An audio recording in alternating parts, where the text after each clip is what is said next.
Em nome do Pai, do Filho e do Espírito Santo. Amém.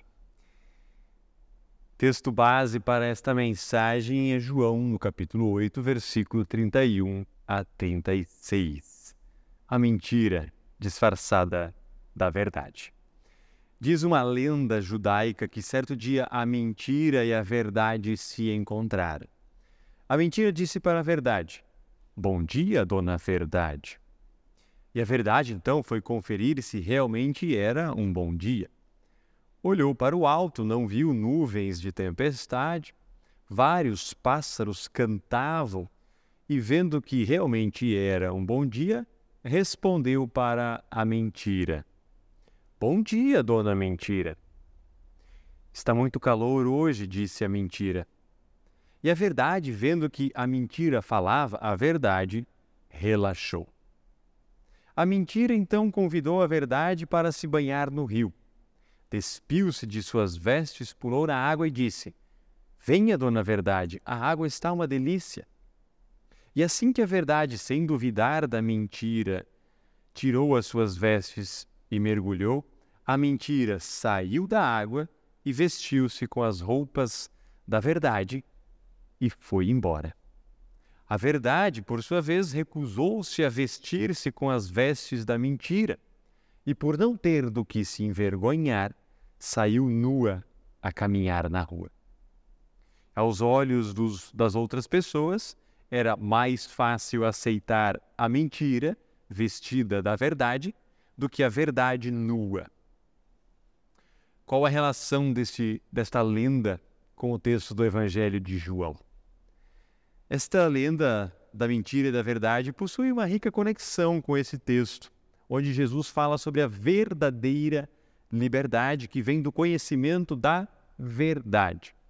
Jesus diz: "Conhecerão a verdade os libertará."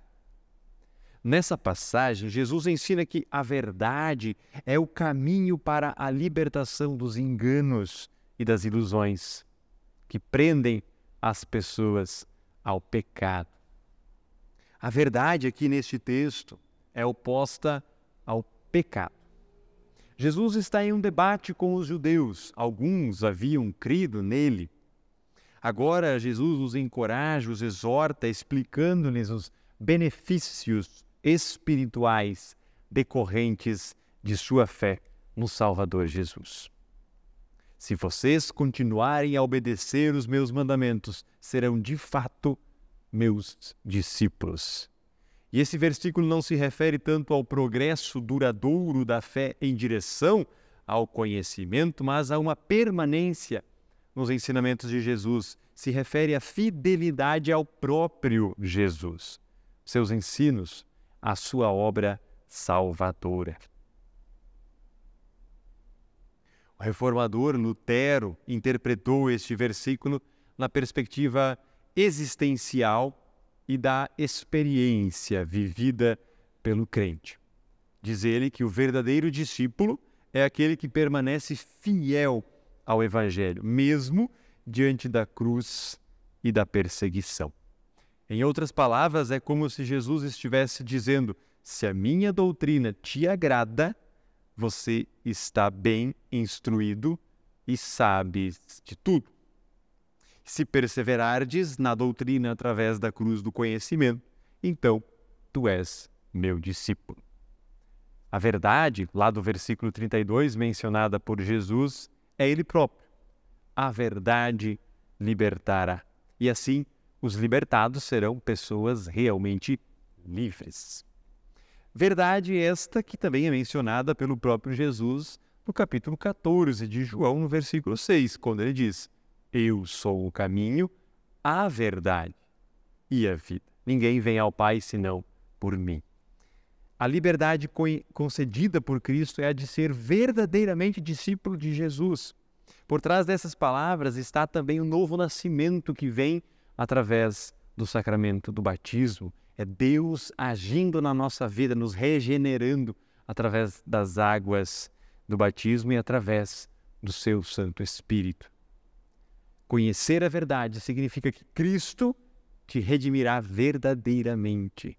Através da verdade é introduzida no mundo uma nova realidade que liberta do pecado, da morte e do diabo. Essa é uma realidade que não pode apenas ser pensada ou contemplada, mas deve ser vivida, experimentada. Os judeus pensavam que Jesus estava questionando a sua identidade de povo de Deus. Por isso eles apelam então à descendência de Abraão, quando eles dizem: nós somos descendentes de Abraão, nunca fomos escravos de ninguém. Como é que você diz que ficaremos livres? Bom, é claro que eles foram sim escravos dos egípcios, dos sírios, dos babilônicos e naquele momento dos romanos. Mas eles não estavam pensando na liberdade política que eles não tinham, mas na liberdade espiritual.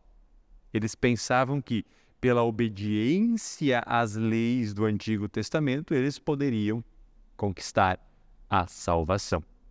A escravidão da qual Jesus se refere é a escravidão do pecado, da morte, do diabo.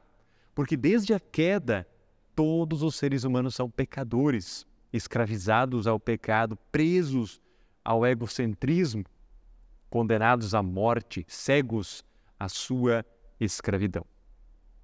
Dá para perceber que eles não haviam se dado conta dessa nova realidade e de que a liberdade oferecida por Jesus é um dom de Deus e não está disponível nas tradições ou nas aquisições humanas. Ela é fruto da graça de Deus. Assim como o apóstolo Paulo escreve: o justo viverá pela fé, não por obras, para que ninguém se glorie. E como luteranos, quando celebramos a reforma luterana, devemos ter o cuidado de não cair na mesma armadilha de pensar que a nossa religiosidade, as nossas tradições são as que nos tornam justos diante de Deus. Nesta festa da reforma, devemos lembrar que o centro ainda é Jesus, tudo ainda é sobre Jesus.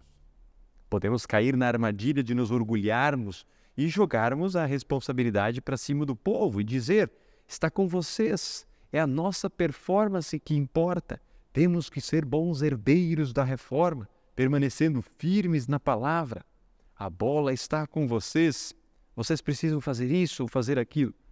Isso é lei, isso aprisiona. Por isso nós temos que ler todo o trecho de João 8, 31 a 36, até o final, quando Jesus diz: se o Filho os libertar, vocês serão de fato livres. Isso é evangelho, é a ação de Deus por nós. Essa é a mensagem da reforma. A liberdade é oposta à escravidão, à servidão. O pecado separa e determina um estado de alienação e escravidão de quem não sabe que é perdoado por Deus. A oferta da verdadeira liberdade em Jesus dá ao pecador a condição de filho perdoado e, como consequência, dá a eles segurança e proteção em sua vida. Jesus está chamando a fé naquele que enviou o Filho para salvar o mundo perdido. A oferta de Jesus é a liberdade do mundo, do passado, a liberdade do ser humano também em relação a si mesmo. Essa liberdade que Jesus oferece ao ser humano em relação a si mesmo é um dos aspectos mais profundos da fé cristã, porque a nossa natureza pecaminosa, através dessa realidade em nossa vida, nós temos uma tendência natural de buscar sempre aprovação, de construir uma identidade baseada em realizações pessoais e de tentar nos justificar aos olhos dos outros e até de nós mesmos e também diante de Deus. Esse impulso de autojustificação, de provar constantemente o nosso valor, é uma carga pesada que muitos carregam, muitas vezes de forma inconsciente. Quando Jesus nos convida à liberdade, Ele nos oferece uma nova identidade, um novo ponto de referência.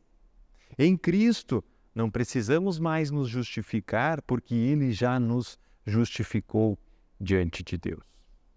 Ele se coloca no nosso lugar, nos cobre com a sua justiça, de modo que Deus nos vê agora como filhos perdoados, aceitos por meio da fé, amados.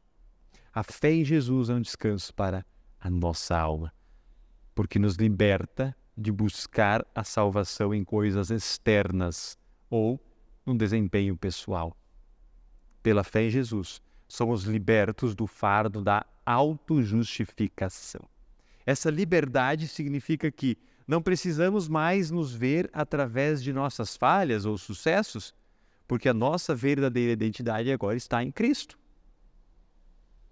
Nós somos filhos de Deus, batizados, perdoados, justificados pela fé. Essa é a mensagem da reforma. Traz luz à verdade que liberta. Por muito tempo, na época de Lutero, a mentira estava vestida da verdade. O egoísmo, o amor ao dinheiro, a falta de temor ao Senhor levava muitas pessoas à perdição, à escravidão das suas próprias obras.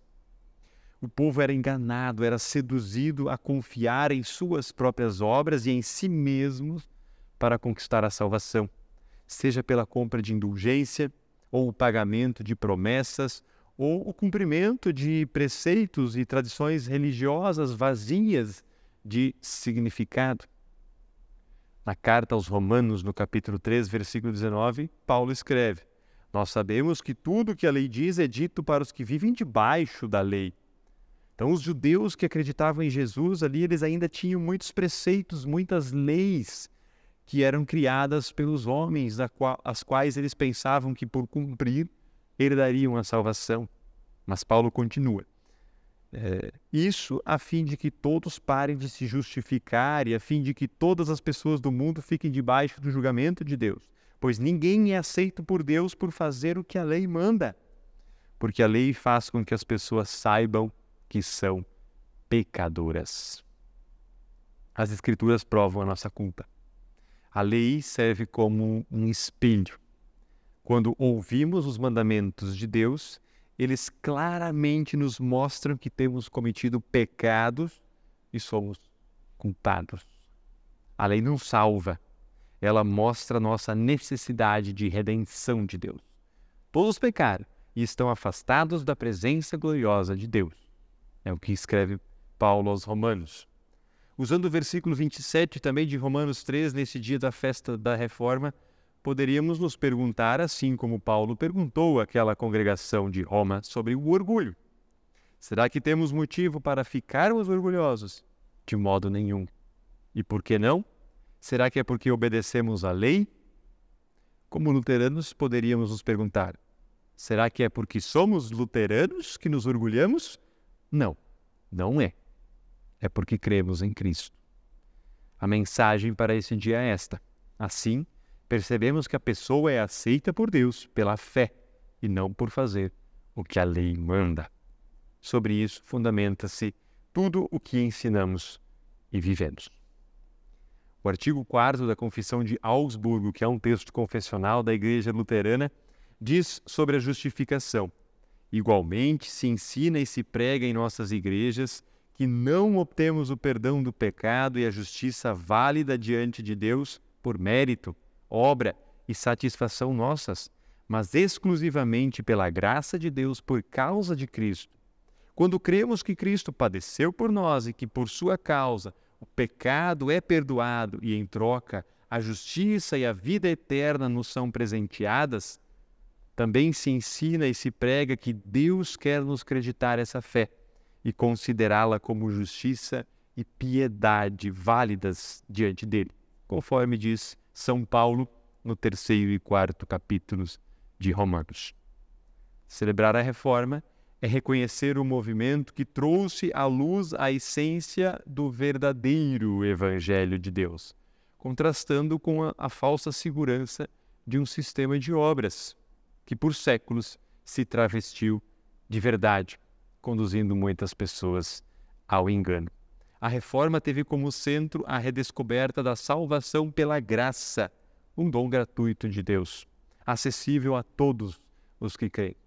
E esse movimento questionou práticas e crenças que colocavam foco no mérito humano e em rituais que prometiam uma salvação conquistada, desviando do ensinamento de que a fé em Jesus é a única fonte de verdadeira liberdade e redenção.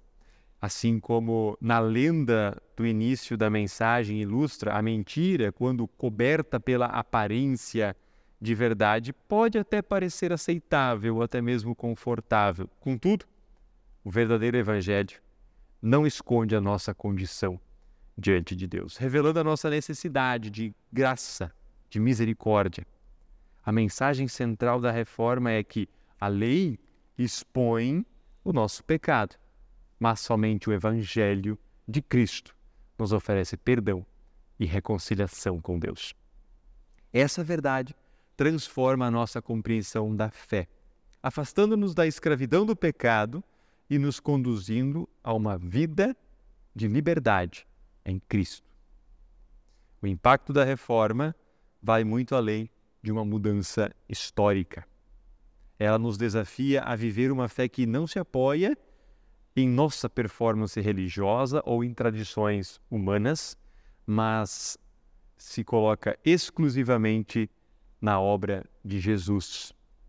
Celebrar a reforma é retornar a essa verdade que liberta, lembrando-nos de que em Cristo encontramos uma identidade renovada e somos chamados a seguir a verdade, independentemente do quão nua ela possa parecer aos olhos do mundo. É um convite a permanecermos fiéis ao Evangelho, que apesar de muitas vezes ir contra as nossas expectativas humanas, nos oferece uma liberdade, uma segurança incomparáveis como filhos de Deus. Celebrar a reforma é recordar que tudo é sobre Cristo, que Ele é o centro da vida cristã, centro das nossas pregações, é o consumador da obra da salvação. Ele é o Filho que liberta, que nos torna verdadeiramente livres. E que Deus nos abençoe. Amém.